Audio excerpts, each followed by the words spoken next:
जय हिंद। देखिए 2 अगस्त को मोदी जी ने एक नया प्लेटफॉर्म चालू किया पेमेंट के लिए, जिसका नाम है ई रूपी। ये यूपीआई की तरह ही काम करेगा, लेकिन एकदम यूनिक होगा। इससे चोरी नहीं हो पाएगी, जिस काम के लिए दिया जाएगा वही होगा। आखिर ये वर्क कैसे करेगा, इसको समझते हैं। बड़ा सिंपल सा चीज है, ये वर्क कैसे करेगा। देखिए, जो ई रूपी आया है वो एक्चुअल में ई रूपी ना होके वो यूपीआई का ही एक एडवांस वर्जन है। देखिए, रूपी यूपीआई के आगे ई रूपी कर दिए। अब यूपीआई है वो अलग टॉपिक की चीज हो जाता है। तो देखिए, इसका जो शुरुआत हुआ है 2 अगस्त 2021 को हुआ है, और यूपीआई जो था बहुत पहले से चल रहा है, 11 अप्रैल 2016 से ही चल रहा है। इन दोनों को बनाया है हमारी एनपीसीआई ने। ये क्या चीज है एनपीसीआई? इसको होता है national payment corporation of India. यही देश में जितना भी पेमेंट होता है, आप ट्रांसफर कैसे भी करते हैं पैसा वगैरह, इसी को ये सारा चीज कंट्रोल करता है। इसे कहते हैं, इसी के अंडर सब आते हैं, इसलिए इसे अम्ब्रेला कहते हैं। मतलब इसी के छतरी के अंदर सब आते हैं, एनपीसीआई के अंतर्गत। अब ये कैसे काम कर रहा है समझिए ध्यान से इसको। ये है, इसमें मैसेज या क्यूआर कोड द्वारा आपको एक स्पेसिफिक कोई भी सुविधा भेजनी होगी, तो ये क्यूआर कोड द्वारा आएगा। क्यूआर का फुल फॉर्म क्या होता है? Quick response. ये बड़ी तेज रिस्पॉन्स करता है। कहीं पेमेंट कटाना है, क्विक रिस्पॉन्स तुरंत ये काट देता है। अब किसी के पास ही छोटका मोबाइल हुआ है ये वाला, अब इसमें क्यूआर कोड आएगा नहीं, तो इसमें एसएमएस जाएगा, शॉर्ट मैसेज सर्विस। ये एसएमएस के थ्रू आपको एक कोड मिल जाएगा। वो कोड जिसको दीजिएगा उतने बदले आपको वो सुविधा दे देगा।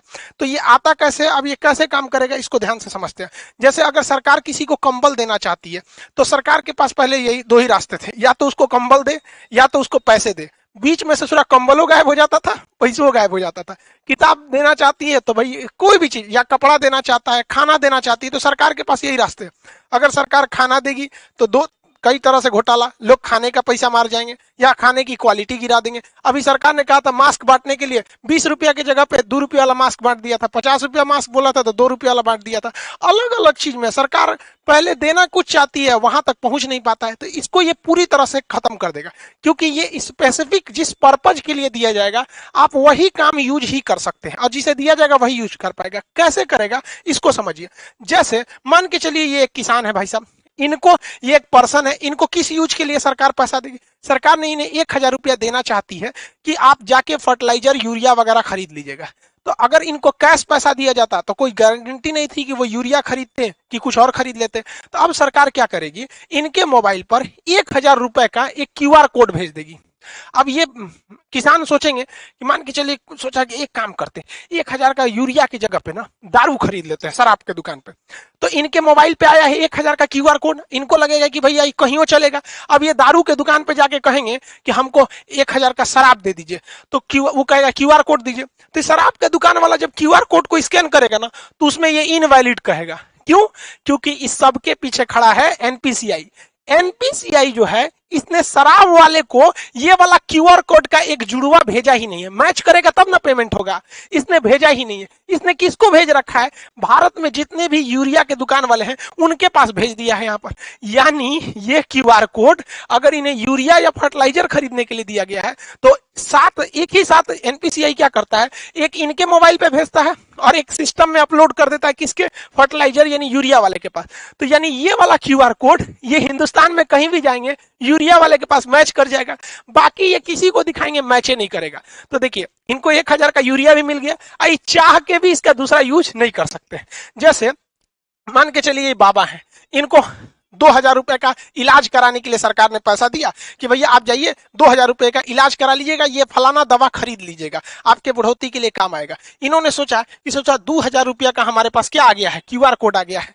एक काम करते हैं, 1000 रुपया का दवाई खरीदेंगे, पहले चलते हैं पोता के लिए ना खिलौना खरीद लेते हैं। हमारा पोतवा बड़ा हो गया, देख रहे हैं सीबीएसई बोर्ड वाला है यहाँ पे, इसके लिए सोचेंगे खिलौना खरीदने के लिए। अब खिलौना के जहाँ पे बिल बनवा लेंगे और कहेंगे देखिए हमारे पास 2000 का क्यूआर कोड है, आप इसी में से काट लीजिए, बस लो। खिलौनवा के दुकानिया वाला उस पर क्यूआर कोडवा को स्कैन करेगा ना, तो कहेगा इनवैलिड। काहे? ई भैया ई बैठल है कौन? एनपीसीआई। ये बहुत होशियार है। जैसे ही सरकार क्यूआर कोड देती है तो 2 गो देता है, एगो ई बाबा को देगा और जो दवाई इनको लेना है उस दवाई वाले के पास भेज देगा। इसका मतलब इनका 2000 का क्यूआर कोड इसका जो जोड़ा है मैच करेगा तभी ना जी, जैसे ताला चाबी मैच करना चाहिए कि नहीं करना चाहिए, तो इनका जोड़ा जो मैच करेगा दुनिया के किसी चीज से मैच नहीं करेगा। वो जब भी मैच करेगा तो दवाई वाले से मैच कर जाएगा। अब जाएंगे 2000 रुपये जहां दवाई वाले को देंगे वो स्कैन करेगा, धड़ाक से हो जाएगा। यानी ये क्यूआर कोड जो एनपीसीआई देगी ई रूपी के तहत वो जोड़ा में देगी, एक आपको देगी एक दुकान वाले को। इसीलिए कहता है जिसको देगी वही यूज करेगा और जिस काम के लिए देगी वही काम कर सकते हैं। एक और एग्जांपल समझते हैं। मान के चलिए आजकल एजुकेशन में महिलाओं को एजुकेशन बहुत जरूरी है, तो महिला एजुकेशन के लिए बबनी को पैसा दिया गया कि जाओ तुम 5000 का किताब खरीदो, तुम पढ़ोगी देश आगे बढ़ेगा। तो 5000 रुपये की किताब के लिए इनके पास क्या भेज दिया गया, क्यूआर कोड भेज दिया गया, क्विक रिस्पॉन्स, तुरंत इनको पैसा मिल जाएगा। ये सोचेगी, सोच रहा 5000 की किताब खरीदने से अच्छा है ना चलते हैं ब्यूटी पार्लर में मेकअप करवा लेते हैं। मेकअप में बहुत पैसा लगता है, कुछ पोत देती हैं सब, एगो झाड़ू रख ले रहती हैं सब छोट साइज का, अखिया उठा देती हैं ऐसे छज्जा जैसन बना देती हैं सब। तो मान के चलिए मेकअप करा लेगी। अब मेकअप करेला के बाद कहेगी देखिए हमको मोदी जी ना 5000 रुपया का क्यूआर कोड दिए हैं, आपको पैसा चाहिए था, लीजिए स्कैन कीजिए। तो निकालेगी स्कैन करने के लिए, ब्यूटी पार्लर वाला कहेगा नॉट मैच, जा एक तो मेकअप हो गया, अब मैच ना करेगा। काहे कि जो एनपीसीआई है ना इसने क्या किया है कि 5000 रुपया का क्यूआर कोड एकरा मोबाइल में तो भेजबे किया है, साथ ही साथ जिस किताब के लिए भेजा गया है वो किताब कहां कहां बेचती है, जहां जहां वो किताब बिकती है उस दुकानदार के पास भी है वहां पर, तो वही किताब ये वाले में मैच करेगा। समझ में आ गया कि नहीं आ गया? दूसर कोनो चीज में मैच नहीं कर सकता है, ये फायदा है। इसीलिए इसे कहा जाता है कि स्पेसिफिक पर्सन ही यूज कर सकता है और उसी काम के लिए यूज कर सकते हैं जिसके लिए इसे भेजा गया है। ये क्यूआर कोड जो है ई रूपी का, ये बनेगा कैसे? अब देखिए कैसे बनेगा, उसमें बैंक बनाएंगे, सब बैंकों की जिम्मेदारी है। अभी शुरुआत में कुछ बैंक है जैसे एसबीआई, एचडीएफसी वगैरह वगैरह, धीरे धीरे सारे बैंकों को इससे जोड़ दिया जाएगा। बैंक के पास ही ये अधिकार होगा ये प्रीपेड सर्विस देने के लिए। जैसे मान के चलिए बहुत सारी कंपनी है, डेल कंपनी है, अमेरिका की डेल कंपनी या कोई कंपनी है, वो चाहती है अपने किसी वर्कर को मुंबई भेजी है काम से कि अब मुंबई में उसको रहने के लिए बढ़िया होटल चाहिए, तो उसने वर्कर को दिया कि लो भैया 20,000 रुपया तुम ताज होटल में रह जाना, क्योंकि मेरी कंपनी का नाम होगा, ताज होटल में रहोगे तो। लेकिन वर्कर सोचेगा ताज होटल में ना रह के कोनो और होटल में रख देते, पैसा बचा लेंगे, तो कंपनी को लॉस लगा कि नहीं लगा? तो अब कंपनियां क्या करेंगी, धीरे धीरे जब ये एडवांस होगा तो वो क्या करेगा, डेल कंपनी किसी बैंक को कहेगा कि हमको 20,000 रुपया का ताज होटल का एगो कूपन दे दीजिए, क्यूआर कोड दे दीजिए। तो ये 20,000 का देगा तो कुछ अपना चार्ज भी लेगा, 20,000 का देगा तो। अब बताइए ये आदमी जो कंपनी थी या सरकार थी उसने कूपन बनाने को दिया, तो ये बैंक किसको रिक्वेस्ट भेजेगा, एनपीसीआई को। ये 1 सेकंड के अंदर अंदर इसको कोड बना के दे देगा। एनपीसीआई 3 गो कोड बनाएगा। पहला एगो रखेगा अपने पास कि बाई दी वे कोई विवाद हो गया तो हम मैच कर लेंगे, एगो उस वर्कर बाकी बैंक को दे देगा। तो बैंक किसको देगा, एगो वर्कर को कि हाँ भैया ले जाइए आप ताज होटल में रुकिएगा। एगो स्कैन करने के लिए कहां चल जाएगा, ताज होटल के पास। अब लो तुम ओबराय होटल में लगाओगे, किसी और होटल में लगाओगे, वो सुनबे नहीं करेगा। क्यों?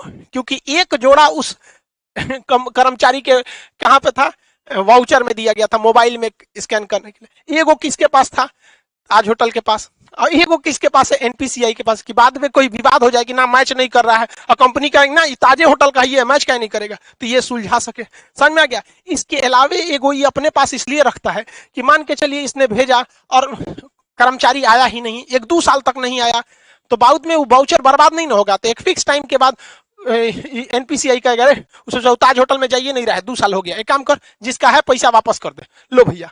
तो इतना वेल डिसिप्लिन हो जाएगा ये चीज जिसका कोई हद नहीं। अब सरकार पहले याद कीजिए, पहले राजीव गांधी जब प्रधानमंत्री हुआ करते थे उस समय की बात है, वो कहते थे 100 रुपया भेजती है सरकार तो 55 रुपया पहुंचता है।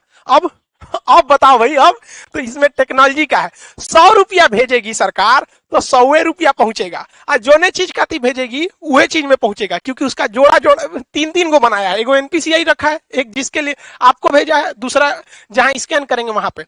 अब जैसे मान के चलिए किसी को, अब आप इतना तो समझ ही गए, अभी सरकार ने कुछ मंत्रालय को इसमें किया है, आगे जाके सारी चीजों को इसी से जोड़ दिया जाएगा, वही काम ही आ सकता है।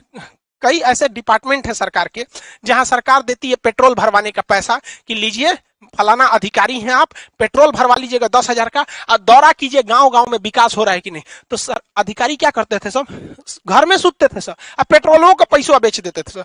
अब सरकार ये ना करेगी, अब सरकार उनको 10,000 रुपया का पेट्रोल ना देगी, 10,000 रुपया का क्यूआर कोड देगी। लो बउआ तू 10,000 का क्यूआर कोड लो, और भारत के पेट्रोल पंप को भी वो क्यूआर कोड सेम दे देगी कि हमारा अधिकारी जहां आएगा पेट्रोल भरवाएगा क्यूआर कोड दिखाए दे देना।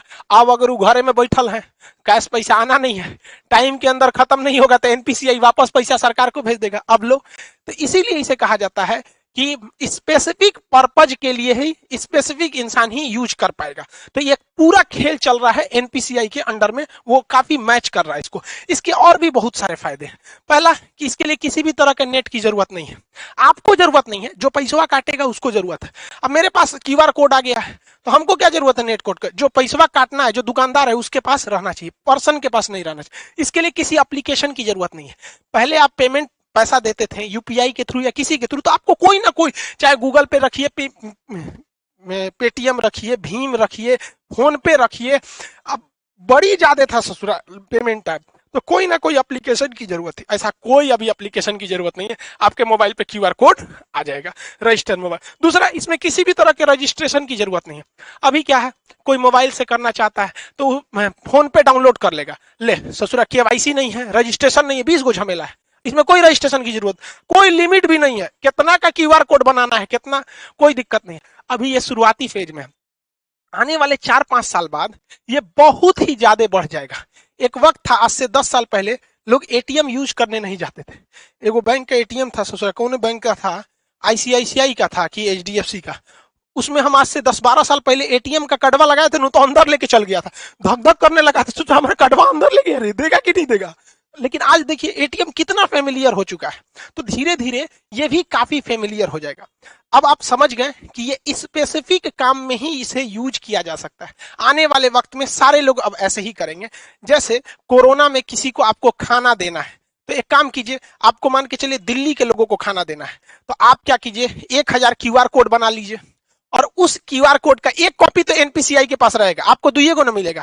तो आप क्या कीजिए, उस 1000 क्यूआर कोड को दिल्ली के होटल को दे दीजिए, और बाकी बचा को 1000 जनता को दे दीजिए। तो वो क्यूआर कोड कहां जाएगा, होटल में, खाइबे करेंगे, बाकी तो पैसा मिलेगा नहीं। तो जिस काम में जाएंगे अब पैसा वहीं यूज होगा। बहुत बहुत धन्य है भैया ये टेक्नोलॉजी जो आया, अगर ये टेक्नोलॉजी नहीं रहता, नेट इतना नहीं रहता, तो बहुत ये सब चीज बहुत मुश्किल थी। और एक तरह से अगर आप देखेंगे ना, तो डिजिटल इंडिया का यही फायदा है। और डिजिटल इंडिया को सफल बनाने में सबसे ज्यादा अगर कोई योगदान है तो जियो ने जो शुरुआत में फ्री दिया, लोगों को इतना ना आदत दिला दिया कि लोग अब डिजिटल हो गए। पहले डाटा बहुत महंगा मिलता था, 999 में 1 GB ऐसे करके 3G मिलता था, और रात भर अगर डाटा ऑन हो गया, सुबह उठते आदमी देखता था डाटा ऑन, अरे बाप मर गए रे ससुरा, सब उड़ जाएगा। आज कोई टेंशन ही नहीं, सबका डाटा हमेशा ऑन रहता है। तो इसमें जियो ने भी बहुत ज्यादा योगदान दिया है, दुनिया में सबसे सस्ता डाटा हम लोग को देकर। आई होप आप इसको समझे होंगे। मिलेंगे नेक्स्ट क्लास में। जय हिंद।